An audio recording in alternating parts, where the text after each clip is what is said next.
सितंबर महीने में ये कितना बड़ा विवाद हुआ था, ये तो आपको याद ही होगा।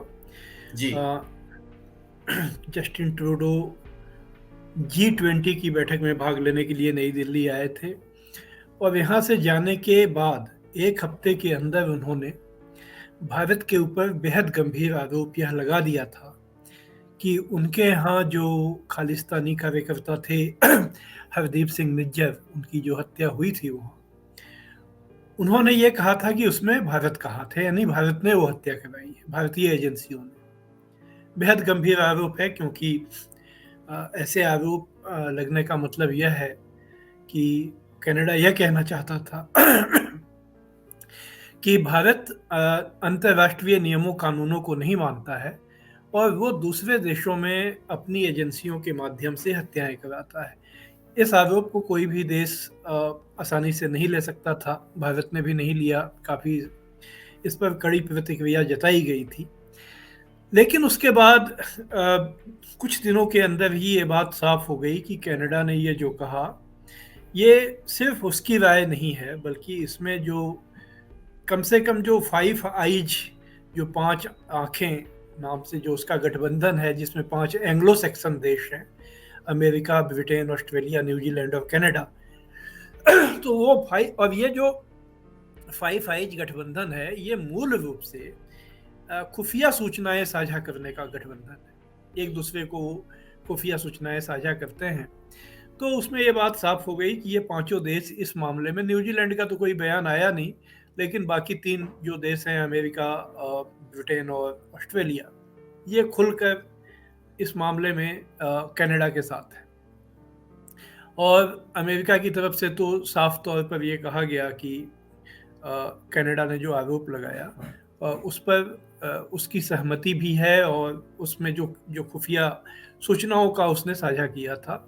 फिर यह भी खबर आई थी कि जब ये लोग G20 की मीटिंग में यहाँ आए थे, तो खुद राष्ट्रपति जो बाइडेन, जो अमेरिका के राष्ट्रपति जो बाइडेन ने यह सवाल भारत के प्रधानमंत्री नरेंद्र मोदी जी के सामने उन्होंने उठाया था।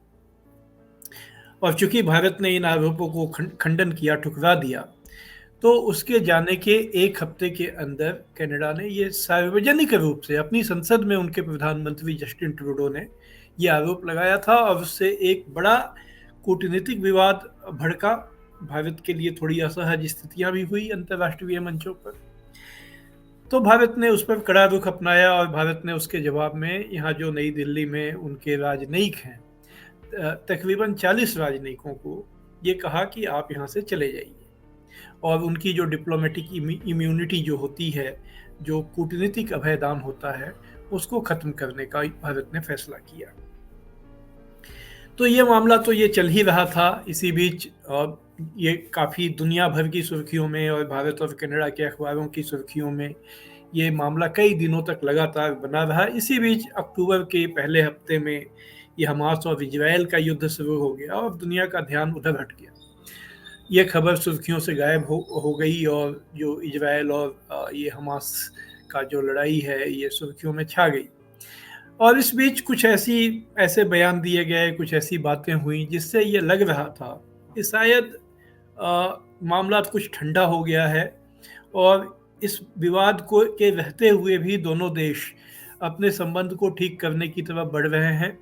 क्योंकि जब जस्टिन ट्रूडो ने उस समय आरोप लगाया था, तो उसके जवाब में भारत ने एक और कदम उठाया था। भारत ने कनाडा के जो लोग यहाँ आने के लिए वीज़ा चाहते हैं, उसके लिए जो ऑफिस है कनाडा में, उसको बंद करने का फैसला किया था। बाद में खबर आई कि भारत ने उस ऑफिस को फिर से चालू कर दिया है और वहाँ जो कनाडा के जो लोग भारत आना चाहते हैं, उनको वीज़ा देने की प्रक्रिया फिर से शुरू की जा रही है। ये खबर आई तो इससे ये लोग संकेत माना गया कि संभवतः कुछ कूटनीतिक हल निकालने की कोशिश हो रही है। आप देख रहे हैं जनचौक का सोशल मीडिया प्लेटफॉर्म। हमारे YouTube चैनल को सब्सक्राइब करने के लिए बेल आइकन दबाना ना भूलें।